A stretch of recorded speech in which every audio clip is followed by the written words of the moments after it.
प्राचीन काल में मगध राज्य में एक खूंखार डाकू हुआ करता था।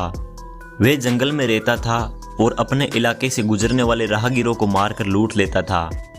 उसकी दरिंदगी इतनी ज़्यादा थी कि वह राहगीरों को मारकर उनकी अंगुलियां काट देता था, फिर उनकी माला बनाकर पहनता था। इसी वजह से उसे अंगुली माल डाकू कहते थे। अंगुली माल का इलाके में बहुत खौफ था। एक बार गौतम बुद्ध अपने शिष्यों के साथ उस राज्य में विहार कर रहे थे। वह एक गांव में पहुंचे और रात्रि विश्राम किया। वहां के लोगों में एक अलग तरह का खौफ था।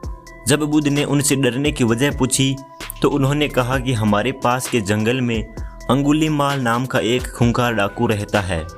वह लोगों को बहुत बेरहमी से मार डालता है। यहाँ और आसपास के गांवों के कितने ही लोगों को वह मार चुका है। बुद्ध ने श्रावकों से कहा कि वह उस खूंखार अंगुली माल डाकू से मिलना चाहते हैं। तब लोगों ने बुद्ध को उसके पास जाने से मना कर दिया। उन्होंने कहा कि उसके सामने जो भी जाता है वह उसे नहीं छोड़ता। आप क्यों अपनी जान जोखिम में डाल रहे हैं? मगर बुद्ध ने कहा कि वे उस डाकू से जरूर मिलेंगे। बुद्ध की यह जिद देखकर उनके शिष्य भी भयभीत हो गए। फिर बुद्ध अकेले ही जंगल की ओर निकल पड़े। अंगुलीमाल की दूर से उन पर नज़र पड़ गई। वह भी सोचने लगा कि इस जंगल में 50-100 लोग भी एक साथ आने से डरते हैं और एक सन्यासी अकेला चला आ रहा है, आखिर क्यों? अंगुलीमाल तुरंत गौतम बुद्ध के पास तेजी से दौड़कर पहुंचने लगा। बुद्ध ने अंगुलीमाल को देख लिया मगर कोई प्रतिक्रिया नहीं दी। वे अपने कदम बढ़ाकर चलते रहे। यह देखकर अंगुलीमाल रुक गया। अंगुलीमाल का चेहरा बहुत डरावना था। उसने गले में इंसानों की कटी हुई अंगुलियों की माला पहनी हुई थी। उसकी आंखों में वह सीपन झलक रहा था, मगर बुद्ध के चेहरे पर बिल्कुल भी डर का भाव नहीं था।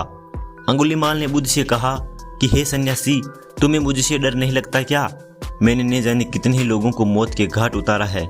मेरे गले में लटकी यह माला इस बात की गवाह है। बुद्ध ने बड़ी शालीनता से उसका उत्तर दिया। उन्होंने कहा कि तुझसे भला मैं क्यों डरूं? यह बात सुनकर अंगुलीमाल का क्रोध और बढ़ गया। उसने कहा, मैं चाहूं तो अभी तुम्हारी सिर धड़ से अलग कर दूं। बुद्ध बोले कि मैं तुझ जैसे कायर से नहीं डरता, मैं उससे डरूंगा जो वास्तव में ताकतवर है। अंगुलीमाल अचरज में पड़ गया कि आखिर ये किस खेत की मिट्टी से बना है। उसने बुद्ध से कहा कि शायद तुम्हें मेरी ताकत का अंदाजा नहीं है। तभी बुद्ध बोले कि अगर तू वास्तव में ताकतवर है तो जा इस पेड़ की 10 पत्तियां तोड़कर ला। अंगुलीमाल की हंसी फूट पड़ी। वह राक्षसों की तरह जोर जोर से हंसने लगा और बोला, बस सिर्फ 10 पत्तियां? अरे पत्तियां तो क्या, मैं पूरा पेड़ ही उखाड़ लेता हूँ। बुद्ध ने कहा कि पूरा पेड़ उखाड़ने की कोई ज़रूरत नहीं है, सिर्फ उसकी 10 पत्तियां तोड़कर लाओ। अंगुलीमाल तुरंत पेड़ के पास पहुंचा और 10 पत्तियां तोड़कर वापस बुद्ध के सामने आ गया। उसके चेहरे पर हंसी अब भी खिल रही थी। अब बुद्ध ने बोला कि जाओ, इन पत्तियों को जहाँ से तोड़ा है वहाँ वापस जोड़ दो। अंगुलीमाल की हंसी अचानक गायब हो गई। उसने कहा, यह कैसे हो सकता है? एक बार टूटने के बाद पत्तियां वापस कैसे पेड़ से जुड़ सकती है? फिर बुद्ध ने अंगुलीमाल से कहा कि उस चीज को तोड़कर कोई ताकतवर नहीं होता जिसे वापस न जोड़ा जा सके। तो इंसान का सिर धड़ से अलग कर सकता है लेकिन उसे वापस नहीं जोड़ सकता।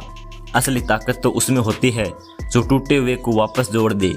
अंगुलीमाल के चेहरे के तोते उड़ चुके थे। बुद्ध की बातें सुनकर वह चुप हो गया था। उसके पास बुद्ध के कथन का कोई जवाब नहीं था। उसे खुद से ग्लानि होने लगी कि वास्तव में ताकतवर नहीं है। अगले ही पल अंगुलीमाल गौतम बुद्ध के पैरों में पड़ गया और कहने लगा कि उन्होंने उसकी आंखें खोल दी है। अंगुलीमाल ने बुद्ध से उनकी शरण में लेने का आग्रह किया। बुद्ध ने अंगुलीमाल को अपना शिष्य बना दिया और बाद में वे संत बन गया।